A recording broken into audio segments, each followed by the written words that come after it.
What's up, everybody? Welcome back to Sideline Sports. It's a Wednesday. That means it's Warrior Wednesday.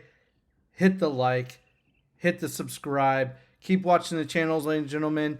The podcast will continue to flow. We're talking Warrior basketball today. And hey, if you like what you're seeing and you want to support the channel, go ahead and hit the link below. Buy me a coffee. If not, that's okay. Keep watching. Guys, I'm excited about some of the rumors for the Warriors today. I don't know how true they are. I think a couple of them are good. I've been saying for a while that we do not need to land a superstar for the Warriors to compete for a championship next year. We already have Steph Curry. We already have Jimmy Butler. We already have Draymond Green. We've got players that can do it. We need supplementary players who are able to shoot the basketball at least an average rate, not a poor one. So that's where we're at right now. There's a couple of players out there that I like. I know Damian Lillard is a long shot, but if you think about what Damian Lillard could bring to the table at the end of the season, provided his injury, he's healed up, he's ready to play, and he can come and contribute this year, then my feeling on Damian Lillard would be like, go get him if he'll come and play for the Warriors. That would be an amazing combination, trying to put Curry and Lillard on the court together. It doesn't matter that Lillard won't be as mobile as he used to be because his shot is there, and there is no doubt about that. And when you have him on the court, you have to respect him. And then it's scary when you have Curry and Lillard that can shoot a three-point shot at a clip that they can. They're two of the best three-point shooters in the league, or, well, Lillard was, but they're both very, very scary, and of course, Steph Curry is the best to ever do it. So I think going out and picking up Damian Lillard would be a great idea. Yeah, he won't be able to play till maybe the end of this year, but if he can get on the court this year, that would be magic coming towards playoff time, and the Warriors will be in the playoffs. Make no mistake about it, guys. The Warriors were 26-3, I believe, once Jimmy Butler got onto the team. They are going to continue to be that kind of a winning team. They are not going to drop off much, I don't think, if at all. If anything, Jimmy Butler's got the whole summer to play with this team and get acclimated a little bit better and come out even stronger this next season. And that's what I expect out of the Warriors 100%. I have no doubt that they're going to be a better team than they were last year. Even if none of the moves get made for the Warriors and they stay with the roster that they have, I still believe that this team is primed to make a playoff run for sure. So anyway, I'm thinking Damian Lillard would be a really, really out-of-the-box kind of long shot to pick up, but if they can get him, that would be awesome. The other name that I'm hearing as of this week, DeAnthony Melton, I would love to have him back at the right price. I do think he contributed in a major league way to this Warrior team, and I think when he went down with the injury and the Warriors had to trade him, that was kind of a devastating effect that it had on the Warriors, considering they were on like a 10-1 or 10-2 run at the beginning of the season when that happened. So everything kind of changed after that.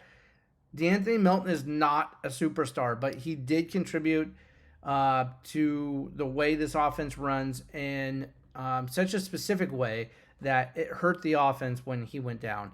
If he can come back and stay healthy, remember, DeAnthony Melton's biggest problem over the course of his entire career is injuries.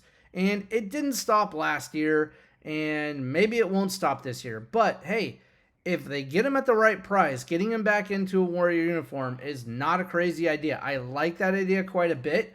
I think they should definitely pursue it. I don't see why they wouldn't be able to get him at a decent price. Yeah, I kind of like the idea of Melton getting back to the Warrior organization and contributing. I think it's worth a shot. Is he going to be injured throughout the year? Who knows? Chances are, well, I mean, the numbers say that he will be because he's injured all the time. But taking a flyer on him is not a bad idea. So I like the idea of Melton to the Warriors. Those are two players that I am sitting there looking at and thinking, yes, I would love to have those guys. I've heard some chatter about Bradley Beal. I do not want Bradley Beal on this team. Whenever you see a player who is out there making the impact that they make for a year or two, and then they get their money and they move teams, a lot of times those players decide they're not going to put forth that same effort. And so you kind of saw that with Bradley Beal and the Suns. It never came to fruition. Also, just remember, guys, a player's ability or talent is going to shine through for a long period of time. 1 or 2 years could be a really good streak or a really good, I'm going to call it a really good streak for a player, but it doesn't mean that's the way they're going to play all the time. You need a bigger sample size. Beal gave you like a season and a half of great shooting, and everybody decided to crown him this great, amazing basketball player that was coveted by the entire league.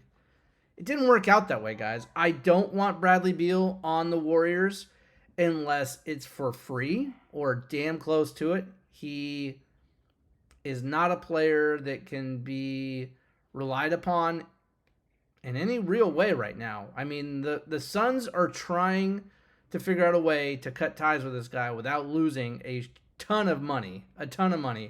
And that's just not going to happen for the Suns. They're going to just have to cut him. If they do, you can pick him up for basically nothing, maybe. But I wouldn't go down that rabbit hole. I don't like the idea of Bradley Beal. I don't.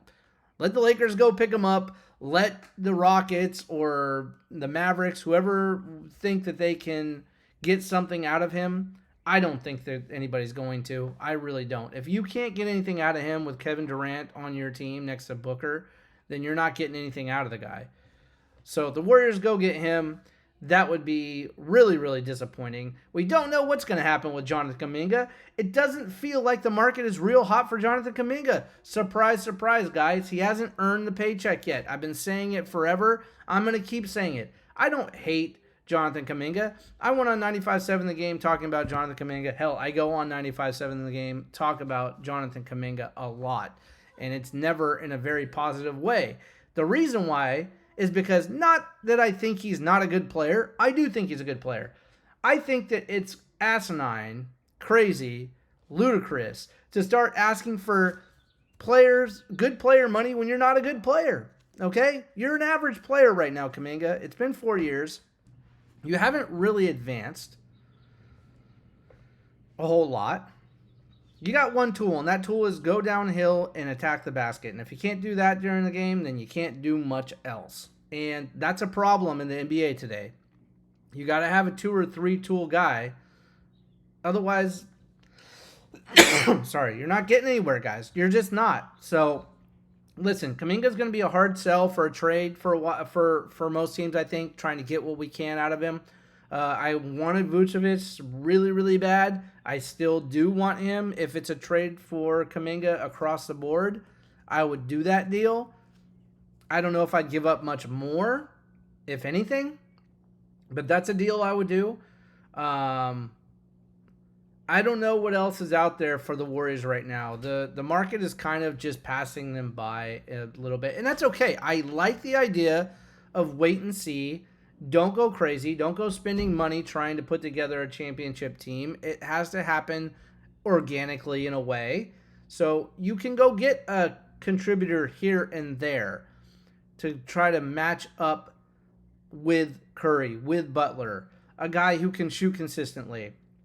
Who knows what Buddy Hield will do next year if he's on the team. I thought Buddy Hield was going to be gone. Maybe he still will be. But I thought he was going to be gone so quickly, and he's not. Does that mean that he's going to have a better year next year now that he's comfortable with the Warriors? Maybe. Maybe. This Warrior team could be a lot better this coming season than they were last, guys. I don't even think it's a maybe. I think they definitely will be a better team. I have no doubt in my mind that they're going to be a better team. How much better? I don't know. But with Jimmy Butler and Curry on the team, they're going to go to the playoffs. They're going to the playoffs, guys. Jimmy Butler, Curry, and Draymond Green having a defensive year like almost no other. I think he got robbed of DPOY, but that's just me. I think he's going to try and go for it again next year. And I think his defense is going to be, again, off the charts. So this team needs role players, guys. They don't need superstars necessarily. Role players. If you have to keep Jonathan Kuminga till trade deadline, great. Hey, what if Jonathan Kuminga wakes up finally? I don't think it's going to happen, but what if he does? He might. And then we can talk about that when that happens. But I think trading Kuminga for I would go with a center at this point because I think the Warriors are going to go ahead and go get either Melton, probably Melton, but I think they're looking for a shooter right now. Who knows? You need a shooter badly, almost more than you need a center probably, but those two positions are needed sorely. If they don't go and fill at least one of those positions, then yeah, it's going to be difficult. It's going to be difficult. With Kevon Looney out, traded to the Pelicans, or he wasn't traded. He signed with the Pelicans. That kind of frees up some opportunity, but we need to see a lot more from the Warrior centers, okay? And I think that we can see a lot more from some of the Warrior centers. So what they have on the team right now is okay, but they're young guys, and they need time to advance. And that's going to take more time than Curry is willing to wait, I'm sure. So getting a center that is ready to play now is pretty paramount, I would have to say. So I think that's where they're looking, but they do need some consistent shooting too. If they think Buddy Hield's going to snap out of it next year and he just had a down year, maybe that will happen.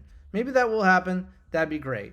You got Podziemski still, who is, I think, showed up in the playoffs very well for a young guy like him. He took the Warriors and tried to put them on his back the best he could as a second-year player. I think Podziemski is a superstar in the making, if you ask me. It's just a matter of time. So keeping him on the team and keeping him as a backup point guard, or even a point guard that's going to start next to Steph Curry this year, that could happen. A lot of things could happen here that could be really good for the Warriors, guys. So let's just keep watching. Let's not panic if they don't do anything crazy. I don't think doing anything crazy is a great idea anyway. You got Jimmy Butler at the start of the season. And remember, Horford's still out there. The thing about Hal Horford that I am worried about, I mean, of course his age is a little bit of a problem, but the Warriors almost need him now, right? They've passed on everybody else. Ayton went to the Lakers. Not that I like Ayton. I think he's a bum. He's a locker room killer. And I don't think that there's anything about Ayton that would contribute to the Warriors. He's not fast. He doesn't run down the court. He doesn't move the ball quickly. Just not a good fit for the Warriors. Just not. But Horford could be. But if you're going all in on Horford, you got to go get him. And is he coming out of retirement? Is he going to sign with the Warriors? Is he going to sign somewhere else? We don't know. We just don't know, guys. And so if you can get Horford, if you can sign him and get that thing done, because the longer this takes, the more worried I am that the Warriors are going to get that deal done. But ultimately, they get Horford, Melton, they trade JK for maybe you go get Vucevic, or maybe you trade JK for a shooter.